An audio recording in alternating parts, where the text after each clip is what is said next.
Greetings and welcome to this edition of Positronic. I'm Barry P. Cook.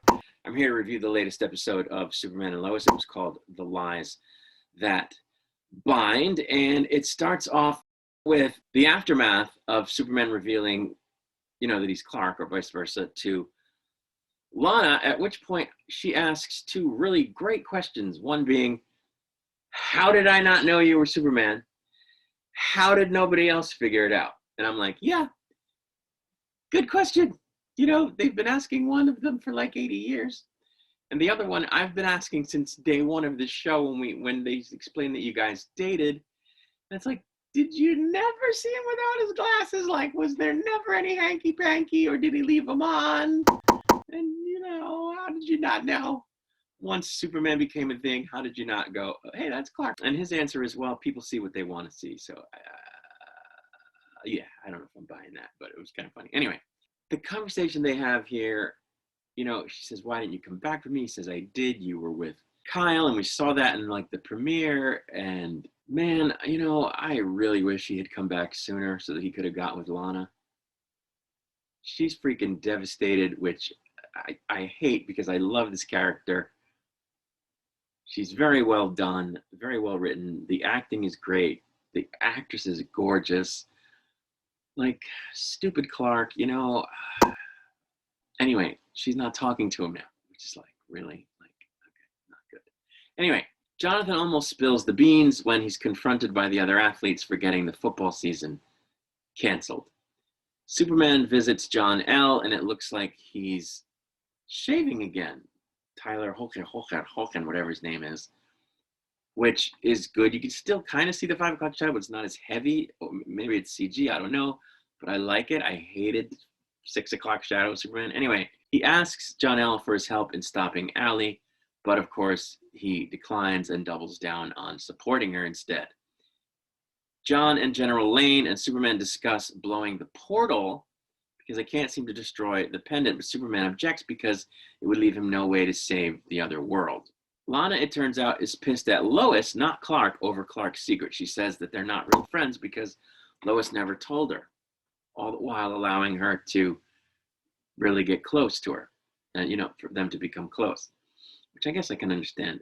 John's daughter, Natalie, shows the boys a super suit that she's made and says that she wants John to have it.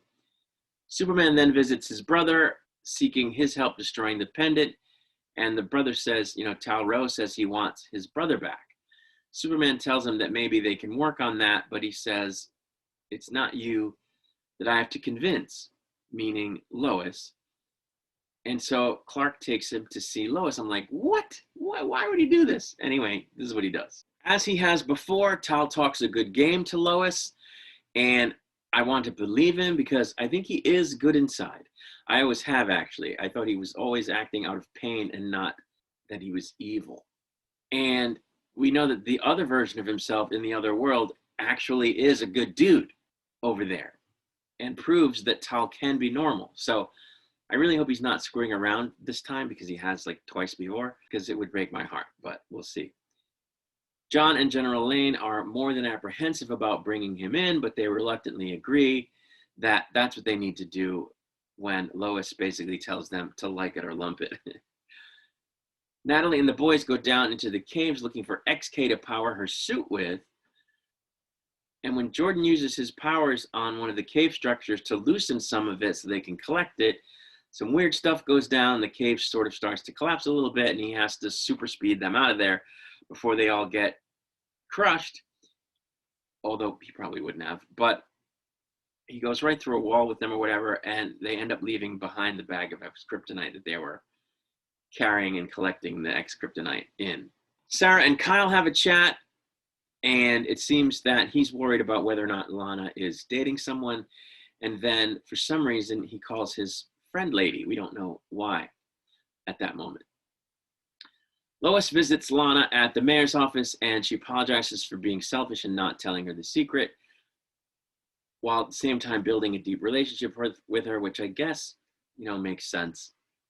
And she says she wants to start building her trust again by giving her all the information she needs to navigate the situation.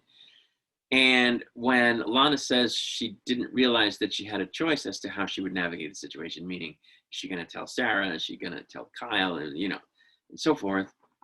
Lois says, of course you do. We love you, Lana. And I'm sitting there like, yes, yes, she said, we love you. Like, there's so many shows that have so many scenarios where there are characters that are at odds, but they're characters that care about each other. They're just at odds. So they're not enemies. They're just having a thing between them. And the one thing that one of the parties always seems to desperately need to hear from the other party is that the other party loves them, or that people love them, and they never say it. They never say, hey, we understand you're upset. We're going to work this out. We love you. They never say it. I wanted Supergirl and the Super Friends to say it to Lena Luthor so many times, and they never do. They end up reconciling, which is great, and they end up demonstrating that they care for her. But when she most doubts that they care for her, they never just come out and say, we love you. There were so many times on Once Upon a Time where the characters were desperately trying to not lose Regina to her darkest sort of sensibilities, which she was retreating into because she was in pain, where they could have said, hey, slow down. We'll resolve whatever it is that you're upset about. We understand. We apologize. Whatever happens, you have to know we love you, and we're going to work this out. And as a viewer who cares about the characters, you so want that moment. Because even if they say, yeah, okay, well, I'm still annoyed and to hell with you, and they walk away, be it permanently or temporarily, at least it was said. At least they know, at least they were told that they were loved. And the crazy thing about that is that we have seen that moment used to great effect in at least one other show, Buffy the Vampire Slayer, where Willow goes all dark and evil, and she's giving into her worst instincts, and she just sort of just goes way evil, and she's hurting people. And Xander, her best friend since kindergarten, goes to her and tries to talk her down. And he tries to, you know, stir up feelings of affection between them by relating stories from kindergarten about how they met. And she's not going for it. And she just starts hurting him.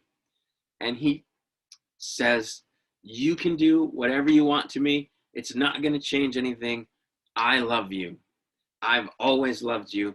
I will always love you. And she's taking the piss out of him and taking the piss out of him. And he keeps saying it. I love you. I love you. I love you. And eventually she feels it. And she stops.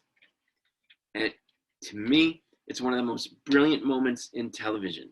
And I'm way off on a tear here because this is important to me. And I think this show is really, really good. And, you know, the moment here where Lois says, we love you, is nowhere near that dramatic.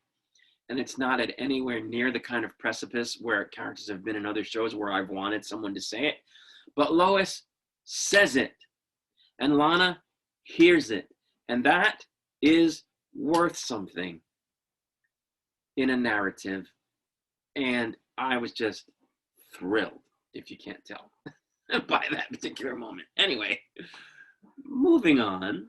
Superman and Tal try to destroy the pendant in a cave by using their super heat vision, but Allie shows up, and when Superman's brother, when Tal-Rho tries to take her on by himself, she basically tosses him around like a rag doll and grabs the pendant, causing Superman to chase her, at which point John goes to suit up so that he can help Superman.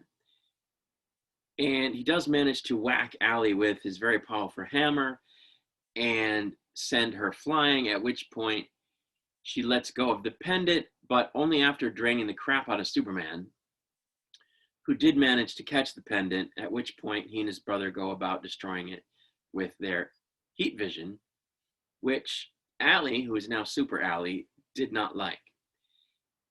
And after she takes off, Superman and John realize that Tal is not there. Lois, John, the General, and Superman are warned that they won't be able to stop Allie because she can literally steal Superman's powers. Lana and Sarah have a conversation about why she's been acting weird, why Lana's been acting weird, and Lana decides to tell Sarah what's going on, but then she doesn't because she knows that it would mean that Sarah would have to lie to the little sister, and she doesn't want Sarah to have to do that. When the Kents then visit Lana to tell her about what's going on, she says she's not mad at either of them and that she will eventually get over being hurt, but at the moment she can't have anything to do with them because it would mean lying to her family, Kyle, Sarah, the other daughter, which she's already done to a certain extent, but she doesn't want to keep having to do, which she will if they continue to interact because things will come up. It turns out that Kyle had arranged for Sarah to perform one of her songs at an open mic night at the bar that his lady friend works at. So that was interesting. I don't think it was anything special, but she has a father-daughter moment, and I guess that's good. I couldn't care less about the Kyle character. It's okay, and I like him, but whatever. If he never showed up again, I wouldn't care. Anyway, we go back to Bizarro World, where we see that Super Allie has that world's version of Tal imprisoned. And she seems to think that stealing his power will help her be able to still achieve her goals, even though the pendant is destroyed. So she does that, and she drains the life right out of him. And, to the point that he's mummified, which I guess echoes a moment from the comics. And that's where the episode ended. I continue to like this show. I continue to find myself less and less annoyed by the extent to which the children's story arcs are woven in and made part of the whole. I think they're doing a good job with it, where I didn't really see how they were going to be able to do that in the beginning, and it seemed to me that it would always be a layer unto itself that didn't connect with the other stuff, but they've connected it. They are connecting it, and the actors do a great job, the young actors. So I'm liking it. I think the family part of this show is really gelling in a way that gelling, I should say, with the Superman aspect. I didn't think it was going to be possible, but they're doing it, and it's just a really good show, and I like this episode. So I will be back for the next one soon. I guess there are only 3 left, and they're going to have a gap, I've heard, between the second to last episode and the last episode, which it's like, really? But yeah, so that's where we're at. I'm going to take off for now. I'll have a review of the next episode once it airs. Until then, I wish you peace and long life.